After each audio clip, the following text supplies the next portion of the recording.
eu tenho uma instabilidade nessa articulação, aquela articulação está hipermóvel. Hipermóvel é uma articulação que tem muito movimento.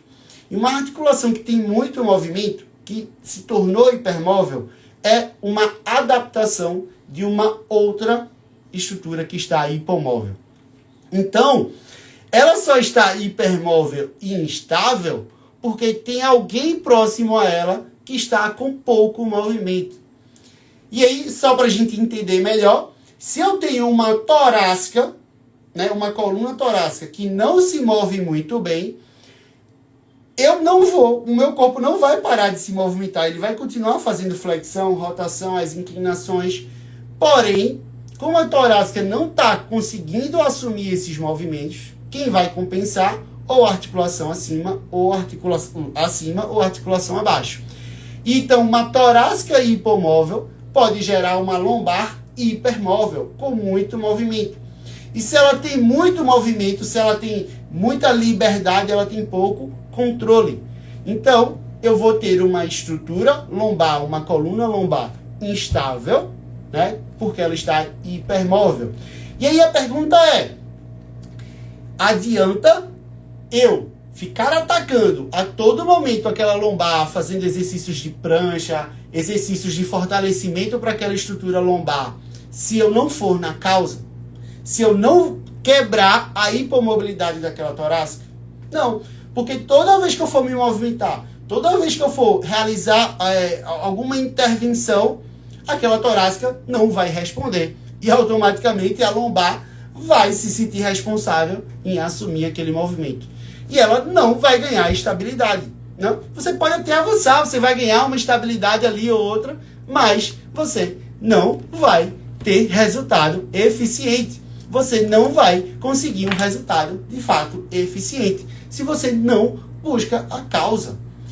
E isso fez, esse entendimento me fez mudar e ter resultados extraordinários. E um dos resultados, assim, que foi quando eu comecei com esse entendimento de hipomóvel e hipermóvel.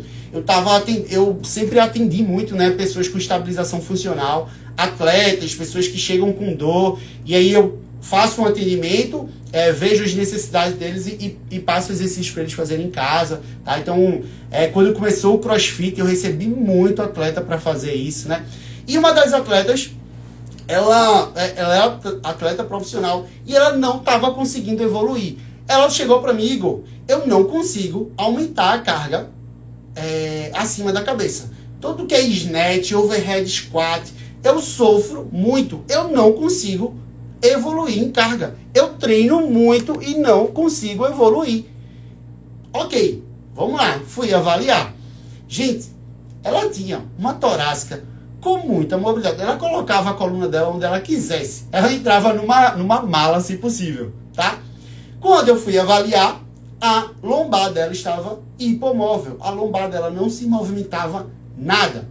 Fiz alguns testes e identifiquei uma densificação visceral. Ela tinha uma densificação a nível de útero, ovários, tá? Ela tinha uma densificação desses tecidos. Ou seja, essa densificação não deixava a coluna lombar dela se mover, fazer os movimentos de forma eficiente.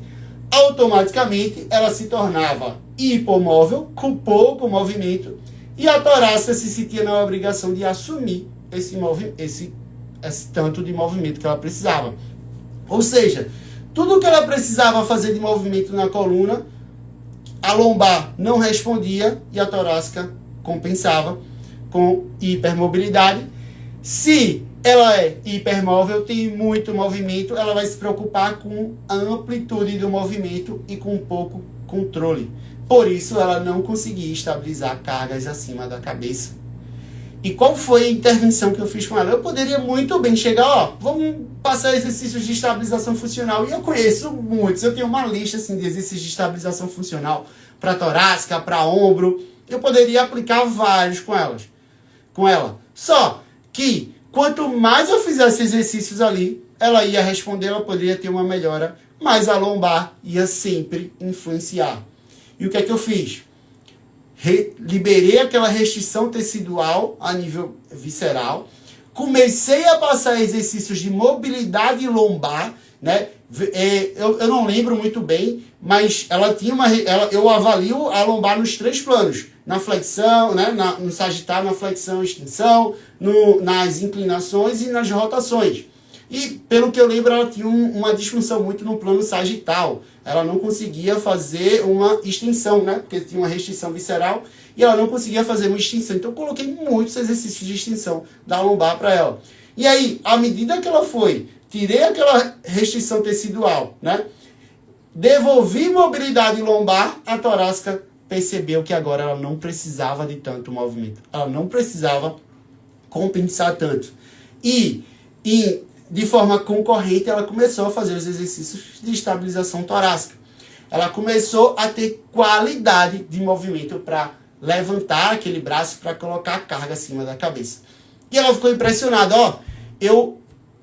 Em 15 dias, né? Em 15 dias, um mês que ela fez de tratamento ali comigo, ela não evoluiu o que ela evoluiu em 2 anos, fazendo todo dia exercício. Atleta profissional. Ganhava para isso, gente. Tá? Ela fazia, ela levava a sério. E ela disse que em um mês ela conseguiu evoluir o que ela treinava em 2 anos de estabilização funcional torácica. Por quê? Porque ela sempre ficava buscando tratar o problema, os sintomas, que era da instabilidade torácica, instabilidade de ombro, e não buscava a causa. Então, o primeiro passo para você ter resultado na estabilização funcional é buscar o que está gerando aquela instabilidade.